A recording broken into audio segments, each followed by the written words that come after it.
Hello viewers, welcome back to our channel. Iran America మధ్య జరుగుతున్న యుద్ధం ప్రపంచాన్ని మరో ప్రమాదంలోకి తీసుకెళ్తోంది.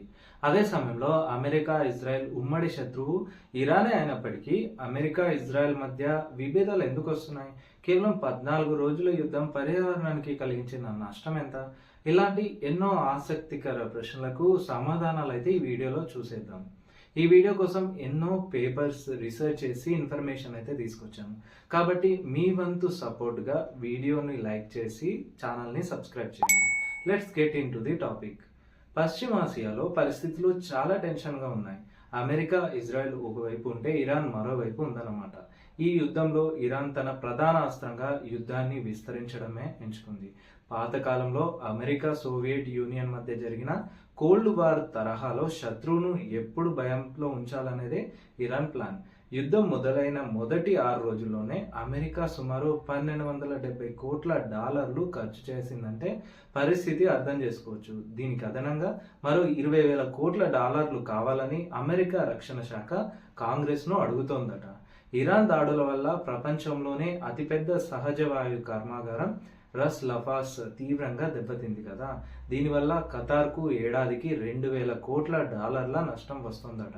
బహ్రెయిన్ నుంచి అబుదాబి వరకు ఉన్న ఆయిల్ డిపోలపై ఇరాన్ డ్రోన్ దాడులకు ప్లాన్ చేస్తోంది. హర్మూజ్ జలసంధిని ఇరాన్ బ్లాక్ చేయడంతో చాలా దేశాలకు ఆయిల్ గ్యాస్ సప్లై ఆగిపోయి కష్టాలు మొదలయ్యాయి.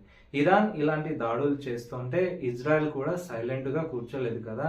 ఇరాన్లోని సౌత్ సార్స్ గ్యాస్ క్షేత్రంపై దాడి చేసింది. దీనికి ప్రతీకారంగానే రస్ లఫాన్ పై ఇరాన్ దాడి చేసిందనమాట.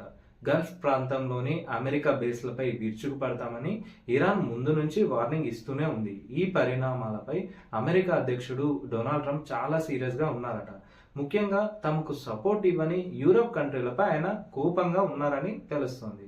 America intelligence director Tulsi Gabbard, ఉపాధ్యక్షుడు జేడి వాన్స్ కూడా ఇరాన్ వైఖరిపై తీవ్ర అసంతృప్తితో ఉన్నారండి. South Pars America intelligence director Tulsi Gabbard and ఉపాధ్యక్షుడు జేడి వాన్స్ కూడా ఇరాన్ వైఖరిపై తీవ్ర అసంతృప్తితో ఉన్నారట. సౌత్ పార్స్ గ్యాస్ క్షేత్రంపై ఇజ్రాయెల్ దాడి చేయడం ట్రంప్కు కూడా ఏమాత్రం ఇష్టం లేదట. ఇరాన్ పై యుద్ధం విషయంలో అమెరికా ఇజ్రాయెల్ ఇద్దరికి ఎనిమి ఒకటే అయినప్పటికీ వాళ్ళ టార్గెట్స్ మాత్రం వేరువేరుగా ఉన్నాయి. యుద్ధం మొదలై 4 వారాలు దాటుతున్నా ఎండింగ్ అయితే కనిపించడం లేదు. తాము అనుకున్న మిలిటరీ యాక్షన్ పూర్తి చేసుకొని యుద్ధాన్ని ఆపేయాలని ట్రంప్ ఆలోచిస్తుంటే ఇజ్రాయెల్ మాత్రం ఇరాన్పై మరింత తీవ్రంగా విరుచుకుపడాలని చూస్తోంది. వెనిజువేలా తరహాలో ఇరాన్లో కూడా తమకు అనుకూలమైన గవర్నమెంట్ ని ఏర్పాటు చేయాలని ట్రంప్ ప్లాన్ చేస్తున్నారు కదా. వెనిజువేలా అధ్యక్షుడు నికోలస్ మదురోను పక్కన పెట్టి ఉపాధ్యక్షురాలు డెల్సీ రోడ్రిగ్స్ ను తాత్కాలిక నాయకురాలుగా చేసినట్లే ఇరాన్ లో కూడా చేయాలన్నది America strategy. Iran oil reserves ని తమ కంట్రోల్లోకి తీసుకోవాలన్నదే అమెరికా మెయిన్ గోల్. ఇరాన్ ప్రజలను రెచ్చగొట్టి ప్రస్తుత అధ్యక్షుడు పీజే షకియాన్ లేదా మాజీ అధ్యక్షుడు హసాన్ రౌహానీ లాంటి వారితో కలిసి పనిచేయాలని ట్రంప్ అనుకుంటున్నారట. ఇరాన్ న్యూక్లియర్ మిసైల్ ప్రోగ్రామ్ ని కంట్రోల్ చేయడమే అమెరికా ఉద్దేశంగా భావిస్తున్నారు. కానీ ఇజ్రాయెల్ ప్రధాని నెతన్యాహు లెక్కలు మాత్రం మరోలా ఉన్నాయి. ఇరాన్ పొలిటికల్ సిస్టమ్ ని పూర్తిగా మార్చాలని నెతన్యాహు చూస్తున్నారట. 1979 నుంచి ఉన్న మతపరమైన ప్రభుత్వాన్ని కూల్చేయాలని, ఇరాన్ టాప్ లీడర్లను అంతం చేయాలని ఇజ్రాయెల్ ప్లాన్ చేస్తుంది. లెబనాన్లోని హెజ్బుల్లాను పూర్తిగా తుడిచిపెట్టాలని కూడా ఇజ్రాయెల్ ఫిక్స్ అయిపోయిందట. ఇరాన్ సౌత్ పార్స్ పై ఇజ్రాయెల్ దాడి చేయడంతో ట్రంప్ నెతన్యాహు మధ్య గ్యాప్ పెరిగినట్లు అర్థమవుతుంది. తమకు ఎలాంటి ఇన్ఫర్మేషన్ ఇవ్వకుండానే ఇజ్రాయెల్ ఈ దాడి చేసిందని అమెరికా అంటోంది కదా. ఇరాన్ ఆయిల్ ప్లాంట్లపై దాడులు చేయొద్దని, ఫ్యూచర్లో ఇలాంటివి రిపీట్ కావద్దని ట్రంప్ ఇజ్రాయెల్కి స్ట్రాంగ్ వార్నింగ్ ఇచ్చారట. హర్మూజ్ జలసంధి దిగ్బంధం వల్ల గ్లోబల్ ఆయిల్ సప్లైకి ఆటంకం ఏర్పడి ఎకానమీ దెబ్బతింటోంది. అమెరికా తక్కువ లాస్తో ఎక్కువ ఫైనాన్షియల్ బెనిఫిట్ పొందాలని చూస్తుంటే ఇజ్రాయెల్ మాత్రం తన సెక్యూరిటీ కోసం యుద్ధాన్ని కంటిన్యూ చేయాలని చూస్తోందట.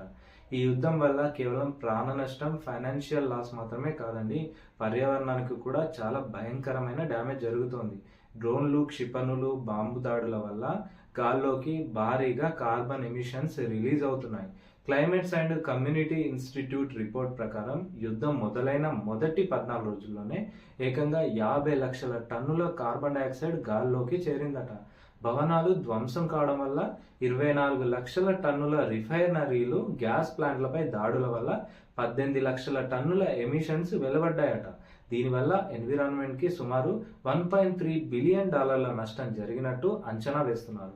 ఈ 14 రోజుల్లో రిలీజ్ అయిన పాయిజనస్ గ్యాసెస్ ఫిజీ లాంటి దేశం ఏడాది పాటు రిలీజ్ చేసే పొల్యూషన్ కంటే చాలా ఎక్కువని రీసెర్చర్స్ చెబుతున్నారంటే పరిస్థితి ఎంత తీవ్రంగా ఉందో అర్థం చేసుకోవచ్చు.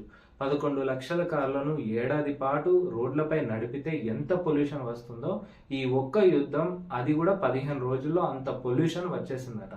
యుద్ధం ఇలాగే కంటిన్యూ అయితే ఆయా ప్రాంతాల్లో యాసిడ్ రైన్స్ కురిసే ఛాన్స్ కూడా ఉందని వార్నింగ్ ఇస్తున్నారండి.